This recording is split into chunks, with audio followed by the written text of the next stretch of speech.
Math 7, lesson 9.9, congruent triangles. Congruent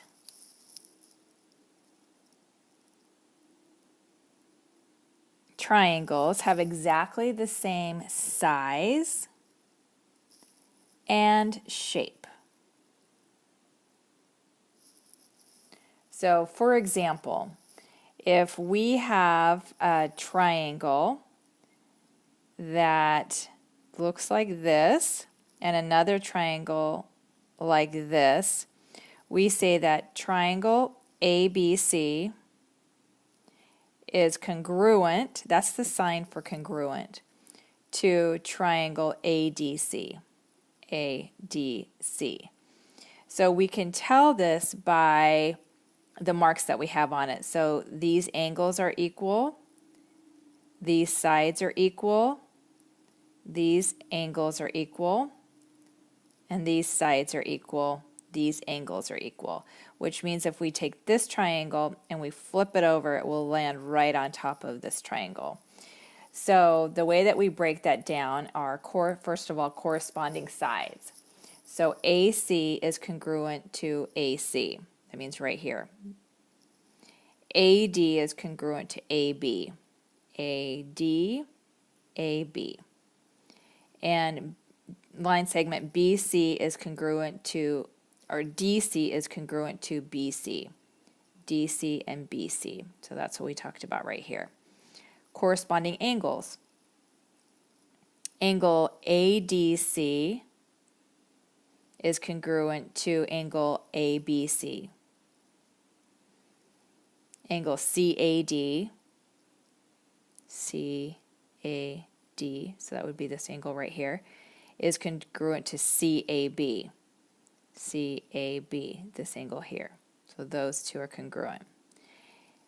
Angle ACD, ACD,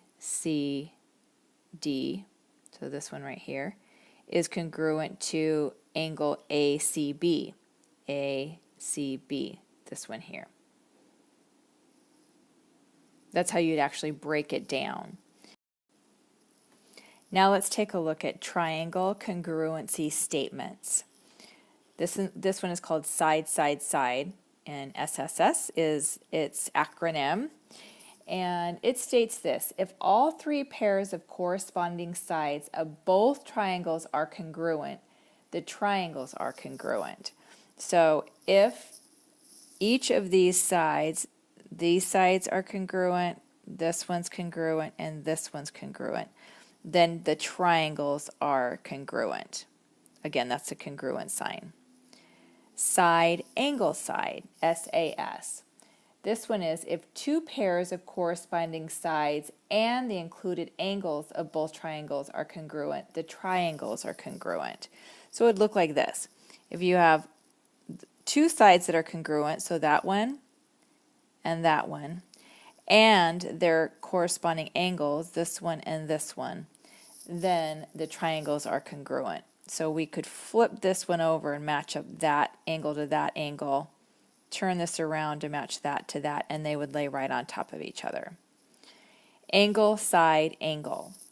This one is if two pairs of corresponding angles and the included sides of both triangles are congruent, the triangles are congruent.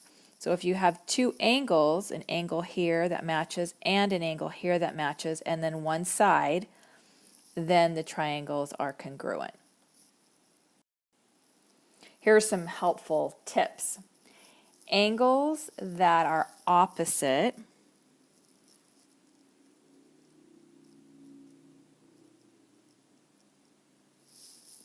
congruent sides are congruent.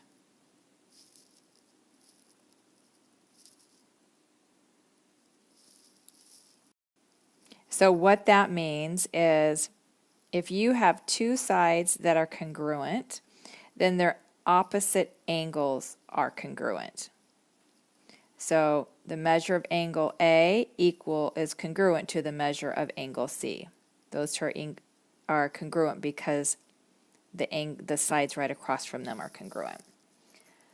A second one is that the angle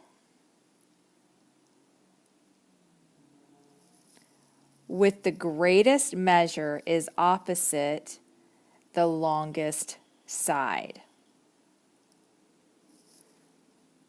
So this angle right here on this triangle has the greatest measure. Then that means the opposite line is going to also be the longest line. Let's take a look at another helpful tip.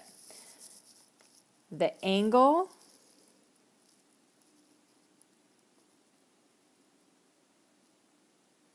with the least measure is opposite the shortest side. So for example, on this triangle here, this angle measures the least of all three of these angles. So the one right across from it, the side right across from it, is going to be the shortest line on that triangle.